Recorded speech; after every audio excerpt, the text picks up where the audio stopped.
ಭೂಗತ ಲೋಕದ ಆ ನಿಶಬ್ದದ ಹೆಸರೇ ಒಮರ್ಟ.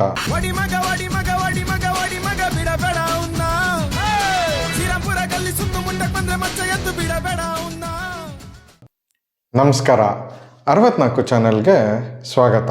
ನಾನು ಚಂದನ್. ಕಟಾರಿ ನಾಗ, ಗೇಬ್ರಿ ಚಂದ್ರಪ್ಪ, ಕಪಾಲಿ ರಾಮ, ಕೂಸು ನಾಗಪ್ಪ. ಇದೇನಿದು ಪುಸ್ತಕ ಪರಿಚಯ ಅಂತ ಹೇಳಿ ನಾವು ರೌಡಿಗಳ ಹೆಸರು ಹೇಳ್ತಾ ಇದ್ದೀವಲ್ಲ? ಹೌದು, ಇವತ್ತು ನಾವು ಪರಿಚಯ ಮಾಡ್ಕೋತಾ ಇರೋ ಪುಸ್ತಕ ಈ ರೌಡಿಸಮ್ ಅನ್ನೋ ಲೈನ್ ಮೇಲೇ ಇದೆ. ನಾವು ಓದಿದ ವಿಭಾಗದಲ್ಲಿ ಇವತ್ತು ನಾವು ಪರಿಚಯ ಮಾಡ್ಕೋತಾ ಇರೋ ಪುಸ್ತಕ ಒಮರ್ಟ, ದ ಲಾ ಆಫ್ ಸೈಲೆನ್ಸ್. ಲೇಖಕರು ರವಿ ಬೆಳಗೆರೆ, ಪ್ರಕಾಶಕರು ಭಾವನಾ ಪ್ರಕಾಶನ. ಪುಟಗಳು 221, ಬೆಲೆ 225 ರೂಪಾಯಿಗಳು. Genre crime. ಏನಿದು ಲಾ ಆಫ್ ಸೈಲೆನ್ಸ್, ಹೊಸ ರೂಲ್ಸ್ ಅಂದ್ಕೊಂಡ್ರಾ? ಸಿಸಿಲಿಯನ್ ಭಾಷೆಯಲ್ಲಿ ಒಮರ್ಟ ಅಂದರೆ ಮೌನವಾಗಿರೋ ಅಥವಾ ಸುಮ್ಮನಿರೋ ಅಂತ ಅರ್ಥ. ಪ್ರಪಂಚದಲ್ಲಿ ಯಾವುದೇ ಭಾಗಕ್ಕೆ ಹೋದರೂ ನೀವು ಭೂಗತ ಜಗತ್ತಿನಲ್ಲಿ ಈ ರೂಲ್ಸು ಫಾಲೋ ಮಾಡೇ ಮಾಡ್ತಾರೆ. ಇದನ್ನು ಮೀರಿದವರು ಮತ್ತು ಅವ್ರನ್ನ ನಂಬ್ಕೊಂಡಿರೋರು ಬದುಕಿ ಉಳಿದಿರೋ ಚಾನ್ಸೇ ಇಲ್ಲ. ಭೂಗತ ಜಗತ್ತಿನಲ್ಲಿ ರಹಸ್ಯವನ್ನು ನುಂಗಿ ನೀಲಕಂಠನಾಗಿದ್ದರೆ ಮಾತ್ರ ಲೈಫು. ಇನ್ನು ಈ ಪುಸ್ತಕಕ್ಕೆ ಬಂದರೆ ಇದು ದಾದಾಗಿರಿ ದಿನಗಳು ಪುಸ್ತಕದ ಮಸಾಲೆ ವರ್ಷನ್ ಅಂತಲೇ ಹೇಳ್ಬೋದು. ದಾದಾಗಿರಿಯ ದಿನಗಳು ಪುಸ್ತಕದ ಬಗ್ಗೆ ಇನ್ನೊಂದು ಸತಿ ಮಾತಾಡೋಣ.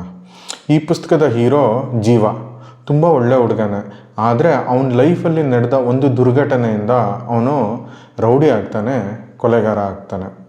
ಈ ಕಥೆಯಲ್ಲಿ ಅವನು ಹುಟ್ಟಿದ್ದ ಘಟನೆ ತುಂಬ ರೋಚಕವಾಗಿದೆ. ಅದನ್ನು ನೀವು ಪುಸ್ತಕ ಓದಿನೇ ತಿಳ್ಕೊಬೇಕು. ಇವನು ಬಳ್ಳಾರಿಯಿಂದ ಬೆಂಗಳೂರಿಗೆ ಬಂದು ಆಗಿನ ಬೆಂಗಳೂರಿನ ಡಾನ್ ವಾಜಪ್ಪನ ಹತ್ರ ಕೆಲಸಕ್ಕೆ ಸೇರ್ಕೋತಾನೆ. ಇದು ಒಂದು ಕಥೆ. ಇನ್ನೊಂದು ಕಡೆ ಶರ್ಮಿಳಾ ಮತ್ತು ಹೇಮಂತ್ ಅಂತ ಹ್ಯಾಪಿಲಿ ಮ್ಯಾರಿಡ್ ಕಪಲ್ಸ್ ಇರ್ತಾರೆ. ಅವರ ಲೈಫಲ್ಲಿ ಒಂದು ದುರ್ಘಟನೆ ನಡೆಯುತ್ತೆ. ಶರ್ಮಿಳಾ ಮತ್ತು ಜೀವ ಒಬ್ರಿಗೊಬ್ರು ಮೀಟ್ ಆಗ್ತಾರೆ. ಅವ್ರ ಜೀವನ ಲಿಂಕ್ ಆಗತ್ತೆ. ಆಮೇಲೆ ಸುಮಾರು ಕೊಲೆ ದರೋಡೆಗಳು ಕೂಡ ನಡೆಯುತ್ತೆ. ಈ ಪುಸ್ತಕದಲ್ಲಿ ನಮಗಿಷ್ಟ ಆಗಿದ್ದು ಬೆಂಗಳೂರಿನ ವರ್ಣನೆ ಪಕ್ಕಾ ಲೋಕಲ್ ಆಗಿದೆ. ಈ ಮಲ್ಲೇಶ್ವರಮ್ಮು, ಶ್ರೀರಾಮ್ಪುರ, ಧರ್ಮರಾಯನ ದೇವಸ್ಥಾನ ಇದನ್ನೆಲ್ಲ ರವಿ ಬೆಳಗೆರೆ ಅವರು ಎಷ್ಟು ಚೆನ್ನಾಗಿ ವರ್ಣಿಸಿದ್ದಾರೆ ಅಂದರೆ ಪ್ರಾಬಬ್ಲಿ ಅವರಷ್ಟು ಚೆನ್ನಾಗಿ ಬೇರೆ ಇನ್ಯಾರೂ ಹಳೆ ಬೆಂಗಳೂರು ಬಗ್ಗೆ ಎಕ್ಸ್ಪ್ಲೇನ್ ಮಾಡಿ ಬರೆಯೋಕ್ಕೆ ಸಾಧ್ಯನೇ ಇಲ್ವೇನೋ ಅನಿಸೋ ಅಷ್ಟು. ನೀವೇನಾದರೂ 70s 80sಲ್ಲಿ ಬೆಂಗಳೂರಲ್ಲಿ ಇರೋರೇ ಆಗಿದ್ದರೆ ನಿಮಗೆ ಆಗಿನ ಜಮಾನದ ರೌಡಿಸಮ್ ಬಗ್ಗೆ ಒಂಚೂರು ಪರಿಚಯ ಇರುತ್ತೆ. ಹಫ್ತಾ, ಲಾಂಗು ಇತ್ಯಾದಿ. ನೀವು ಈ ಪುಸ್ತಕ ಓದ್ತಾ ಇದ್ದರೆ ನಿಮಗೆ ಹಾಗೆ ಒಂದು ನಾಸ್ಟಾಲಜಿಕ್ ಎಫೆಕ್ಟು ಕೊಡುತ್ತೆ. ಈ ಪುಸ್ತಕ ಮಾರಿಯೋ ಪೂಜೋ ಅವರ ಒಮರ್ಟ ಪುಸ್ತಕದ ರೂಪಾಂತರ. ಬಟ್ ಎರಡೂ ಪುಸ್ತಕಕ್ಕೂ ತುಂಬಾ ಡಿಫ್ರೆನ್ಸ್ ಇದೆ.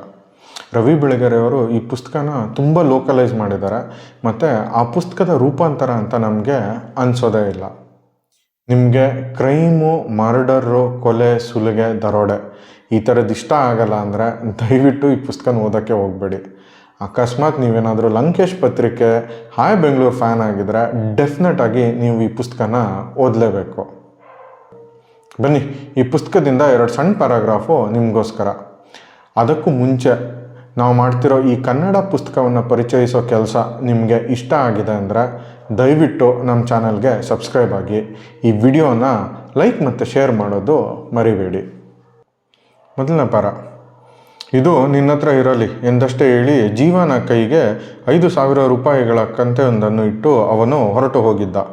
ಮಾಡಬೇಕಾದ ಕೆಲಸವೇನು ಎಂಬುದನ್ನು 2 ದಿನಗಳ ನಂತರ ವಾಜಪ್ಪನ ಹುಡುಗರು ವಿವರಿಸಿದ್ದರು. ಇವತ್ತು ರಾತ್ರಿಯಿಂದ ನಿನಗೆ ಎದೆನೋವು ಬರುತ್ತದೆ. ಜೈಲಿನ ಡಾಕ್ಟರು ನಿನ್ನನ್ನು ವಿಕ್ಟೋರಿಯಾ ಆಸ್ಪತ್ರೆಗೆ ಕಳಿಸಿಕೊಡುತ್ತಾರೆ. ಅಲ್ಲಿ ಕೈದಿಗಳ ವಾರ್ಡಿನಲ್ಲಿ ನೀನು 15 ದಿನ ಇರುತ್ತಿ. 15ನೇ ರಾತ್ರಿಯೊಳಗಾಗಿ ಕಟಾರಿ ನಾಗನ ಕೊಲೆಯಾಗಿ ಬಿಡಬೇಕು. ಅದೇ ವಾರ್ಡಿನಲ್ಲಿ ನಿನ್ನ ಜೊತೆಗಿರುವ ಒಬ್ಬ ಹುಡುಗ ಕಟಾರಿ ನಾಗನ ಬಗ್ಗೆ ಎಲ್ಲ ವಿವರಗಳನ್ನು ನೀಡುತ್ತಾನೆ. ಅವಶ್ಯಕತೆ ಎನಿಸಿದರೆ ಒಂದಷ್ಟು ಹುಡುಗರು ಬರುತ್ತಾರೆ. ಕೆಲಸ ಮಾತ್ರ ಕಡಾಖಂಡಿತವಾಗಿ ಆಗಬೇಕು. ವಾಜಪ್ಪನ ಹೆಸರು ಅಪ್ಪಿತಪ್ಪಿಯೂ ಈಚೆಗೆ ಬರಬಾರದು. ಅದು ಭೂಗತ ಲೋಕದ ಬಹುಮುಖ್ಯವಾದ ನಿಯಮ. ಎದೆಗಿಳಿದ ರಹಸ್ಯಗಳು ಎದೆಯಲ್ಲೇ ಕರಗಿ ಹೋಗಬೇಕು. ಭೂಗತ ಲೋಕದ ಆ ನಿಶಬ್ದದ ಹೆಸರೇ ಒಮರ್ಟ. 2ನೇ ಪ್ಯಾರಾಗ್ರಾಫ್. ಜಗತ್ತಿನಲ್ಲಿ ಏನೇ ಜಲಪ್ರಳಯವಾಗಿ ದೇಶಾನುದೇಶಗಳ ಶೃಂಗಸಭೆಗಳು ರದ್ದಾಗಿ ಹೋಗಿದ್ದರೂ ಸರಿಯೇ, ಅವರಿಬ್ಬರು ಬನಶಂಕರಿಯ ಕಾಫಿ ಹೌಸ್ನಲ್ಲಿ ಕಾಲುಗಳೆರಡುಗಳನ್ನು ತಗುಲಿಸಿಕೊಂಡು ಪುಟ್ಟ ಚೇರುಗಳ ಮೇಲೆ ಕುಳಿತು ಕಾಫಿ ಇರುವುದು ತಪ್ಪುವುದಿಲ್ಲ. ಅದು ಇಂದು ನಿನ್ನೆಯ ನಿಯಮವಲ್ಲ, ಮದುವೆಗೆ ಮುಂಚಿನ 3 ವರ್ಷಗಳ ಪರಿಪಾಠ. ಅವರು ಯಾವತ್ತೂ ತಪ್ಪಿಸಿಲ್ಲ. ಕಾಫಿ ಹೌಸ್ನ ಮಾಲೀಕ ಸಂತೋಷ್ ಶೆಟ್ಟಿ ಹೇಮಂತ್ನ ಬೈಕ್ ಸದ್ದು ಕೇಳಿಸಿದ್ದೇ ತಡ ತಾನಾಗಿ ಹೋಗಿ ಡಿಕಾಕ್ಷನ್ನಿಗೆ ಹಾಲು ಬೆರೆಸಿ ತರುತ್ತಾನೆ. ಕಾಫಿ ಹೌಸ್ನಲ್ಲಿ ಅಂಥ ವ್ಯಾಪಾರವೇನಿಲ್ಲ. ಮಧ್ಯಾಹ್ನ ಕೆಲವರು ಬಂದು ಊಟ ಮಾಡಿ ಹೋಗುತ್ತಾರೆ. ಸಂಜೆಯಾದರೆ ಇದೇ 4-6 ಜೋಡಿಗಳ ಪ್ರೇಮ ಜಂಗುಳಿ. ಅವರೂ ಕಾಯಮಲ್ಲ, ಇದೊಂದು ಜೋಡಿಯೇ ಕಳೆದ 3 ವರ್ಷಗಳಿಂದ ದೇವರಿಗೆ ಹೂವನ್ನು, ಪ್ರೇಮಕ್ಕೆ ಕಾಫಿಯನ್ನು ಒಂದು ದಿನ ತಪ್ಪದೆ ಅರ್ಪಿಸುತ್ತಾ ಬಂದಿರುವುದು. ಅವರು ಯಾವತ್ತೂ ತಡ ಮಾಡಿಲ್ಲ, ಒಬ್ಬರನ್ನೊಬ್ಬರು ಕಾಯಿಸಿಲ್ಲ, ಸಿಡಿಮಿಡಿಗುಟ್ಟುತ್ತಾ ಬಂದು ಕುಳಿತಿಲ್ಲ, ಕುಳಿತು ಜಗಳವಾಡಿಲ್ಲ, ಒಂದಕ್ಕಿಂತ ಹೆಚ್ಚು ಕಾಫಿ ಕುಡಿದಿಲ್ಲ, ಕುಡಿದು ಮುಗಿಸಿದ ಮೇಲೆ ತುಂಬ ಹೊತ್ತು ಕುಳಿತಿಲ್ಲ.